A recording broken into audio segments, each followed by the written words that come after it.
Why leaders fail to delegate at the workplace and several duties.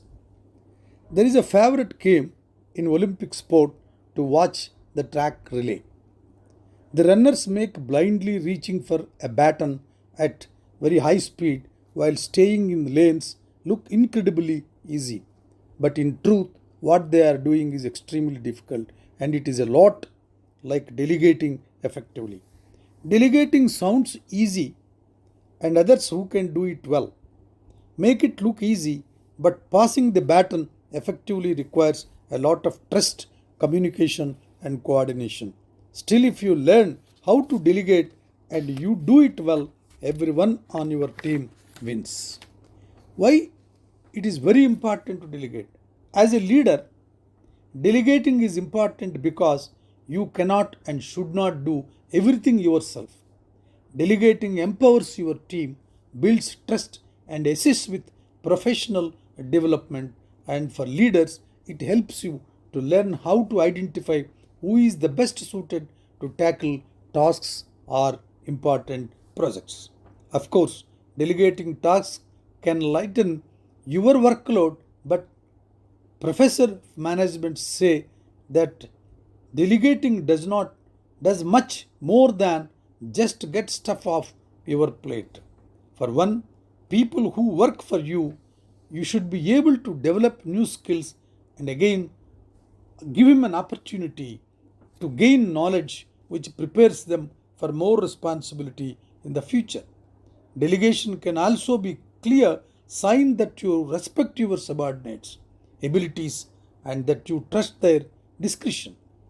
Williams writes, employees who feel that they are trusted and respected tend to have a high level of commitment to their work, their organization, and especially their managers. While the benefits of delegating are obvious and plentiful, many managers still fail to delegate effectively. The reality is that there are several myths and misconceptions about delegating that can make some leaders wary of handing off work to others. They think that delegating is just passing off work to someone else. The leader must think very carefully. Delegation for passing off work and the founder of several management systems say the company's time and resources delegation can be a chance to make workloads more manageable, but more than that, it can provide really valuable teaching opportunities for your employees. Delegation is not a sign of weakness, it is a sign of strong leader.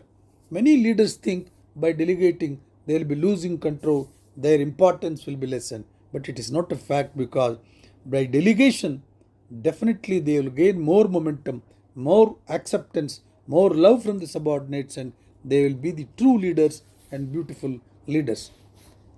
Another important thing why the leaders fail to delegate is they think they can do it better. Several studies pointed out psychological processes make people more reluctant to delegate work. The self enhancement effect, which is a leader's tendency to evaluate a work product more highly, the more involved he is in its production.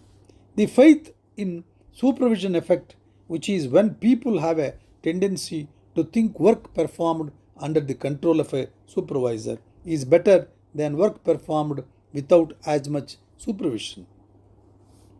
They are nervous about letting it go. The leaders letting it go can be challenging, but accepting that you can do everything yourself is not correct. Giving up being the go to expert takes tremendous confidence and perspective even in the healthiest environments. Consulting firm that focuses on developing young leaders suggests delegation is the best tool. It reminds yourself that your team wants to do good work and be successful just like you do. If your employees succeed, you succeed. That must be learned. It, people will seldom let you down if they understand that your destiny is in their hands and vice versa.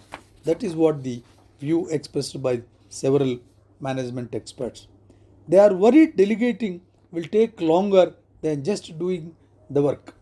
Another common barrier to delegation is that it can take longer to teach someone else how to do tasks than to do just yourself. And while that might be true in some cases, the first time you delegate the task over time, the amount of time you have to dedicate to that task decreases because you won't have to be involved with it at all. Imagine that it will take you 8 hours to walk someone through a task you have to complete every week. Typically, it takes you an hour to complete the task. An hour it takes you to complete the task. Once 8 weeks have passed after you have trained someone else to do the task for you, you will have recouped the time you spent on training, and now you have an extra hour each week to concentrate on some other important tasks and zones. Determine, first of all, the leader must come to an understanding to determine when delegating is appropriate. Another common barrier to delegation is that leaders are not sure which task they should and they should not be delegating. In every leader's workload, particularly new people, new leaders, they are likely to tasks that you should do and tasks that you should delegate. Career and business strategist Jenny Blake have pointed out beautifully. He says that an audit of your tasks using the rules below to find out which of your tasks should be delegated. The tasks are little things that only take a small amount of time to complete but add up over time. These might be things an assistant could do, scheduling meetings, booking flights, several other tiny things can be delegated. Tedious tasks. Tedious tasks are mindless tasks such as copying, pasting, lead information, small things they must be delegated so that the leader can save a lot of time. Time consuming. Tasks are opportunities to break work into smaller chunks and smaller segments by delegating portions of the work to others. If you perform a task regularly that takes a lot of time, look for opportunities to hand off, delegate. That will give you plenty of time to think on other projects. Teachable. Do you have the tasks on your plate that you could easily teach someone else to complete?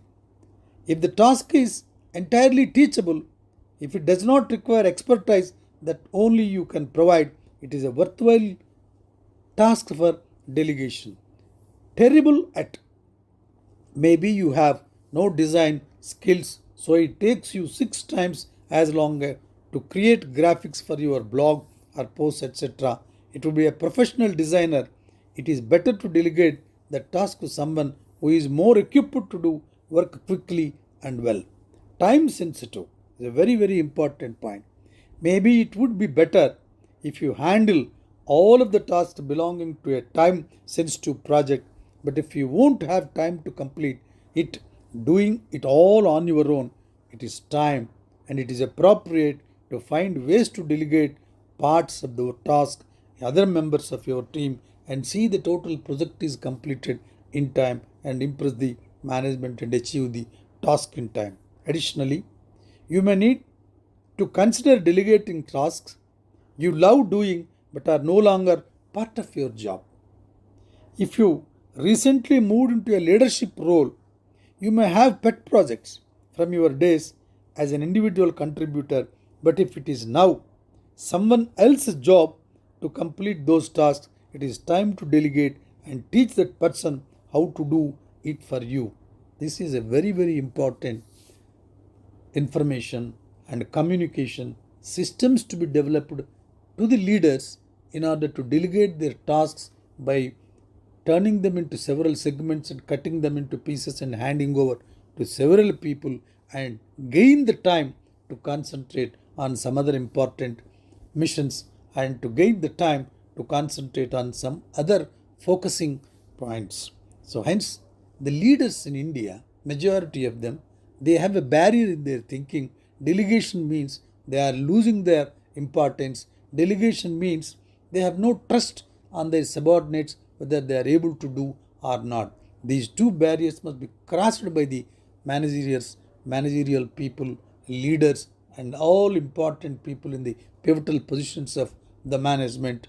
They must learn the art of delegation, and monitoring also can be done, but the art of delegation gives an excellent opportunity to the leader to complete a project in time. Thank you.